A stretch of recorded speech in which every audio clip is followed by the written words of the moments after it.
As I looked, behold, a stormy wind came out of the north, and a great cloud with brightness around it and fire flashing forth continually.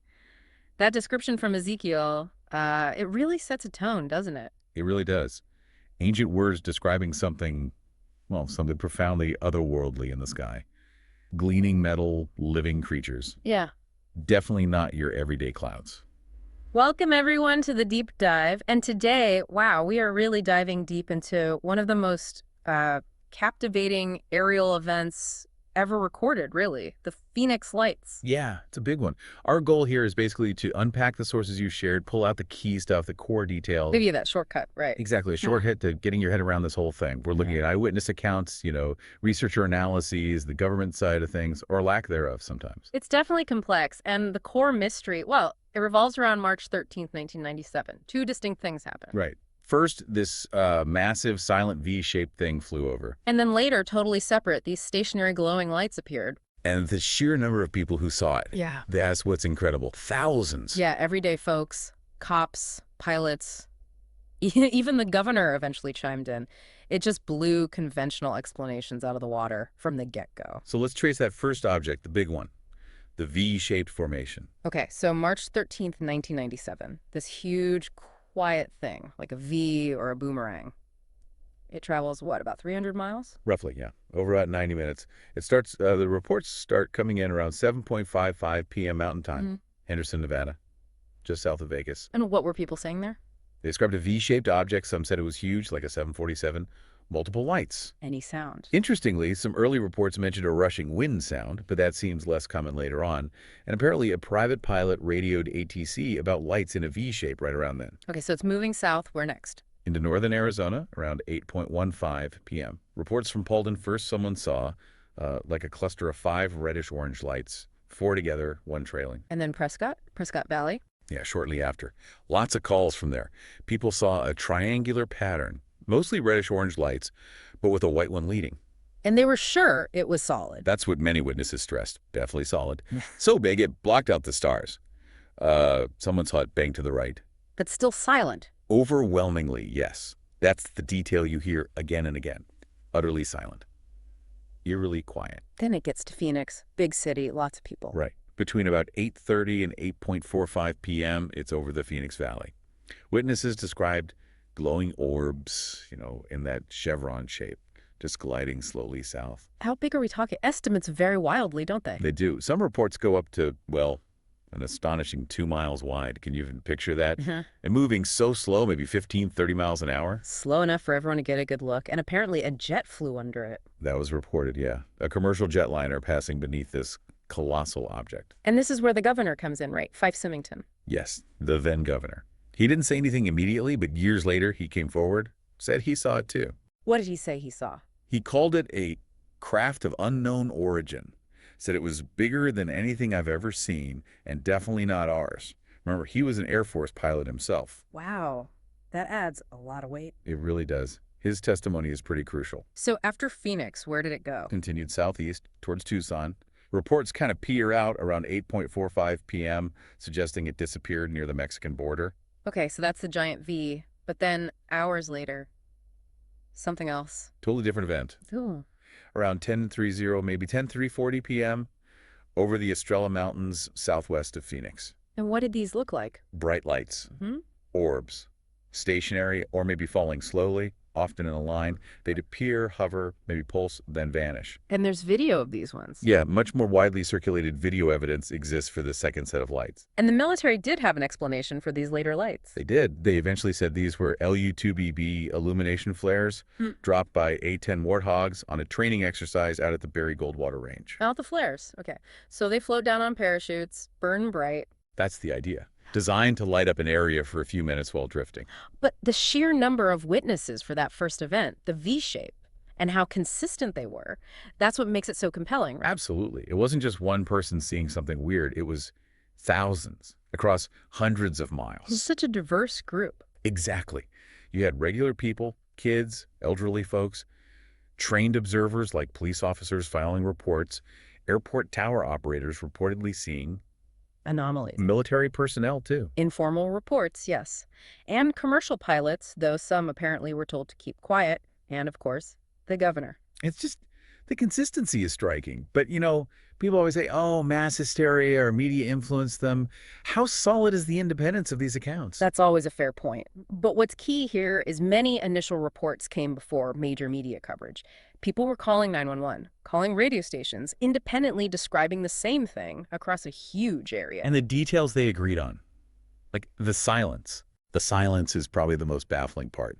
Physics just doesn't allow for something potentially miles wide flying low to make no noise. No engine roar, no sonic boom, nothing. Eerily quiet is the phrase you hear constantly. And the size and shape descriptions lined up too. Yeah, overwhelmingly. A huge, solid, dark V or boomerang. Estimates from maybe 1,000 feet wide to, like I said, maybe 2 miles. People saying it blotted out the stars like a giant shadow. Chilling. And the lights on it. Again, consistency.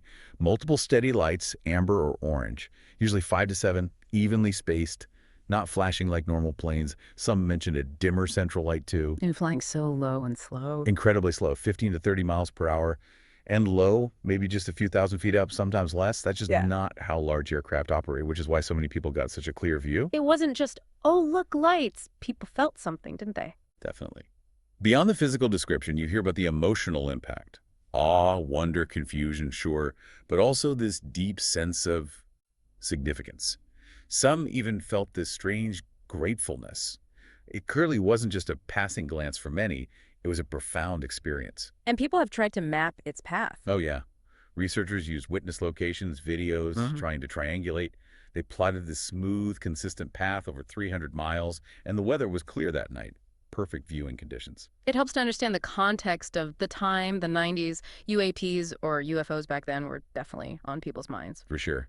You had the legacy of Project Blue Book, the Air Force's old UFO study program. It officially ended in '69, said most things were explainable, but left enough unexplained to fuel doubt.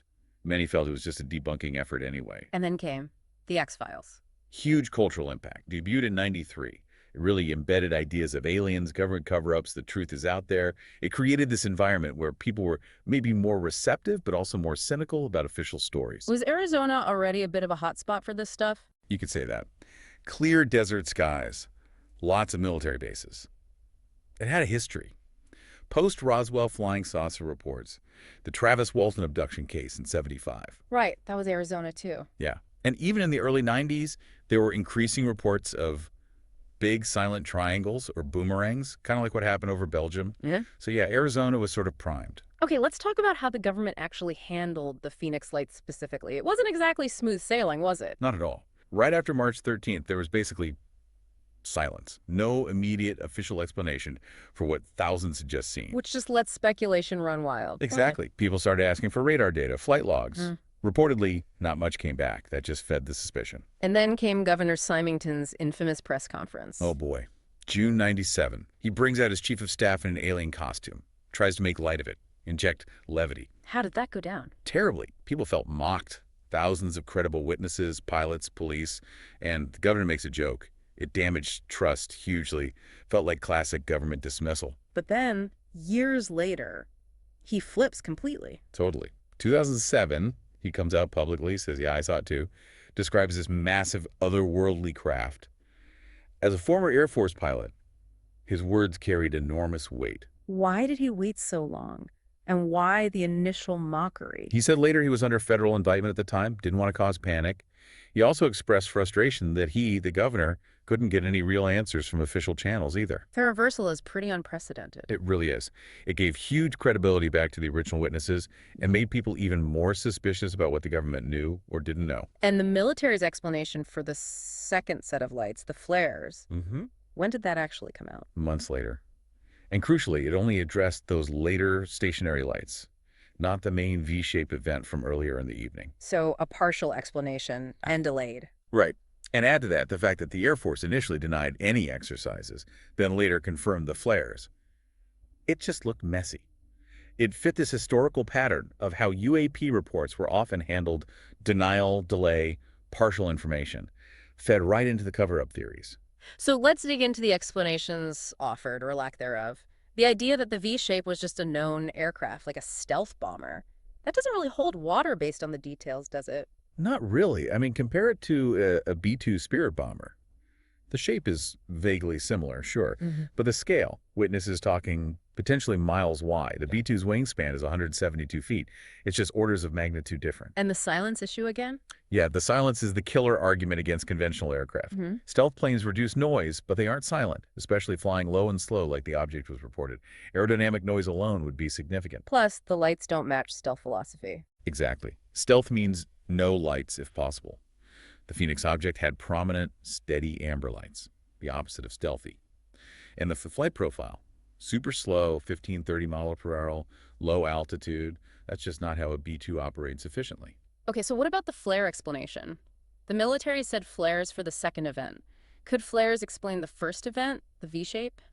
No, the timing makes that pretty much impossible. The V-shape was seen over Phoenix between 8:30 and 8:45 p.m. The official timeline for the flare drops is around 10:000 p.m., maybe a bit earlier for the start. They're two distinct events, hours apart. And the way the lights behaved was different too. Right. Flares drift down with the wind.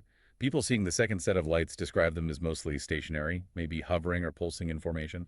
That's not typical flare behavior. Some people also question not seeing parachutes. Yeah, critics point out that flares have parachutes, and those weren't widely reported or visible in the videos of the second event. And the initial denial, then admission about the flares? That didn't help credibility. The denial, then the delayed confirmation, just made people suspicious. But the biggest issue is flares explain nothing about the giant silent V that flew across the state earlier. Some tried to say the V was just A-10s flying in formation. That theory is out there, but it runs into the same problems.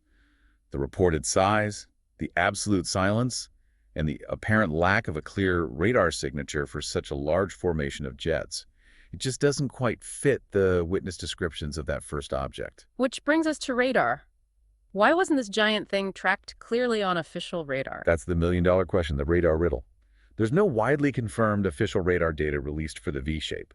Now, radar detection depends on lots of things: size, material, speed, altitude. Stealth technology, maybe? Could be. Or maybe the way it was moving or its composition just didn't produce a strong, continuous track. Radar can show anomalies, angels, that aren't always easily identified. Some amateur radar folks claim they saw something, but officially, it's murky. But there is video evidence, especially for the second lights. Yes, quite a bit for the second event. Civilian videos, amateur astronomers. They show these steady lights, not flickering like planes. The spacing seems consistent, implying a structure. Some analysis even suggests a solid shape behind or around the lights against the night sky. Looking back, what was the immediate fallout from all this? Well, confusion, mostly, Yeah. and frustration. People saw something extraordinary, and the official response was slow, dismissive, then partial. Trust in authorities took a hit. Definitely deepened skepticism for many. Media jumped on it. Oh yeah.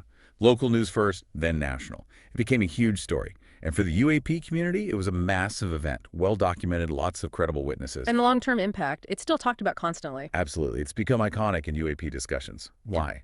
Because it's hard to debunk easily. That V shape, the silence, the size, the lights, the details are just so consistent and strange. Did it spur people to investigate on their own? Definitely.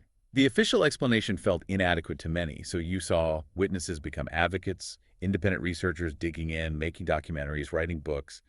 They kept the story alive. Do you think Phoenix indirectly influenced how governments look at UAPs today? I think it played a role, yeah. Yeah. Not overnight, but events like Phoenix with such widespread credible reports add to the pressure. They show that something unexplained is happening. It contributes to the slow shift we're seeing now, moving from UFO to UAP, setting up offices like ARO. It signals a more serious look, even if it's cautious. But for a lot of people, it just confirmed their suspicions about secrecy. For sure. It reinforced the idea that governments might not be telling us everything they know, and it really highlighted how important good witness testimony and actual data are pushing the field towards more methodical investigation. It's still debated constantly, especially here in Arizona. And technology keeps evolving. Are people still analyzing the evidence with new tools? They are. There was a TV episode just last November, actually, the Phoenix Lights. They used enhanced video analysis, computer modeling for the flight path, re-interviewed witnesses, trying to apply modern science to see what holds up. What can those new tools tell us? Well, better imaging tech, AI analysis. They let researchers cross-reference videos more easily, Map trajectories using GPS data from witness locations if available. Pinpoint timing inconsistencies. Like with the flare explanation. Exactly. They can show more clearly how the timing or the reported behavior of the lights doesn't quite match the official flare story for the whole event. Even amateur radar tech has improved, though official data remains scarce. And online. It's huge in UAP forums, I bet. Oh, constantly discussed. Though you also get the downside potential for fake images, AI-generated stuff. Makes verifying everything even more crucial. So, wrapping this up, where do we stand on the Phoenix Lights today? It's still one of the most solid yet unexplained UAP cases out there. That core mystery, the massive, silent, V-shaped object seen by thousands, just persists. The characteristics reported don't fit neatly into any conventional box. And the official flare explanation? It only ever addressed the second, later event. It consistently fails to account for that primary V-formation phenomenon. That's the key takeaway. And maybe events like this, pushing back against unsatisfying answers, are part of why we're seeing more official, if cautious, UAP inquiry now. I think they contribute, absolutely. The public pressure, the sheer volume of credible reports over decades, it makes it harder to just dismiss. It fuels the push for more transparency, for releasing data like radar logs from nights like March 13, 1997. It really is a stark reminder, isn't it? The biggest mysteries might not be light years away, but right over our heads. Exactly. What does it really mean when thousands of credible people, from ordinary citizens to the state governor, see something truly extraordinary and decades later we still don't have a definitive answer? It certainly makes you think.